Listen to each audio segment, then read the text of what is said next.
అందరికీ నమస్కారం. నేను ఇటీవల రాగన్ ఆడియో ఫంక్షన్ జరిగితే ప్రీ రిలీజ్ ఫంక్షన్, దాంట్లో సరదాగా ఒక తెలుగు అమ్మాయిలతో పని చేయను అన్నట్టు ఒక హెడ్డింగ్స్ అన్ని యూట్యూబ్ లో కొన్ని వెబ్సైట్లో తెలుగు అమ్మాయిలతో ఇక పని చేయను అన్న ఎస్కేఎన్, తెలుగు అమ్మాయిలతో ఇబ్బందులు ఉంటున్నాయి అన్న ఎస్కేఎన్ అనే విధంగా ఇదవుతుంది. ఈ మధ్యకాలంలో తెలుగు అమ్మాయిలు ఎక్కువగా ఇండస్ట్రీకి పరిచయం చేసిన అతి కొద్దిమంది నిర్మాతలు నేను ఒకరిని. రేష్మ, ఆనంది, మానస, ప్రియాంక జావల్కర్, వైష్ణవి చైతన్య,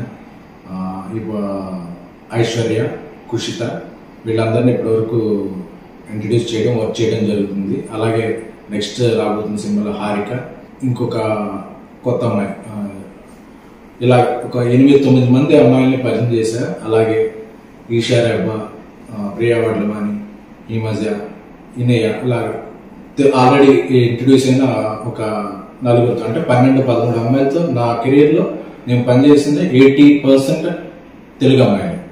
సో నేను టార్గెట్ పెట్టుకున్నా. నేను తెలుగు జర్నలిస్ట్గా నా కెరీర్ స్టార్ట్ చేశాను కాబట్టి నేను అనుకున్న టార్గెట్ ఏంటంటే ఒక 25 మంది అమ్మాయిలు, వాళ్ళు వేరే ఫీల్డ్, హీరోయిన్గా, రైటర్గా, ఆర్ట్ డైరెక్టర్గా, ఎగ్జిక్యూటివ్ ప్రొడ్యూసర్గా, డైరెక్టర్గా కూడా నాకు తెలిసిన సర్కిల్ నుంచి 25 మంది తెలుగు అమ్మాయిని నా పరంగా ప్రోత్సహించాలి, ఎంకరేజ్ చేయాలని. అంటే మనం పరిచయం చేసిన వాళ్ళందరూ టాప్కి వెళ్ళిపోరు, అందరూ బాటంకి వెళ్ళిపోరు. బట్ అవకాశం, మొదటి అవకాశం ఇవ్వడం అనేది ఒక ఇంపార్టెంట్. సో ఇప్పుడు నా నెక్స్ట్ 3 సినిమాలు తెలుగు అమ్మాయిలే. అందులో ఆర్ట్ డైరెక్టర్ తెలుగు అమ్మాయి, ఎగ్జిక్యూటివ్ ప్రొడ్యూసర్ తెలుగు అమ్మాయి, రైటర్ కూడా తెలుగు అమ్మాయి.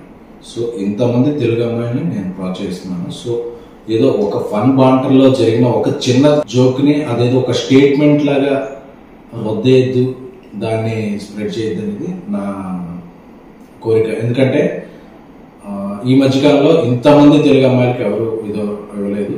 ప్లస్ నేను దాన్ని ఒక ఉద్యమంలా ముందుకు తీసుకెళ్తున్నాను కాబట్టి ఏదో ఒక జోక్లా తీసుకున్న తప్ప దాన్ని ఒక స్టేట్మెంట్లా తీసుకుని ఇక తెలుగు అమ్మాయిలకి అవకాశం లేదు. ఎందుకంటే నేను చేస్తున్న సినిమాలు, చేయబోయే సినిమాల్లో కూడా నా ఫస్ట్ ప్రిఫరెన్స్ తెలుగు అమ్మాయిలకే. సో దీంట్లో ఇక ఎటువంటి ప్రచారాలకి తావేవద్దని కోరుకుంటున్నాను. Thank you.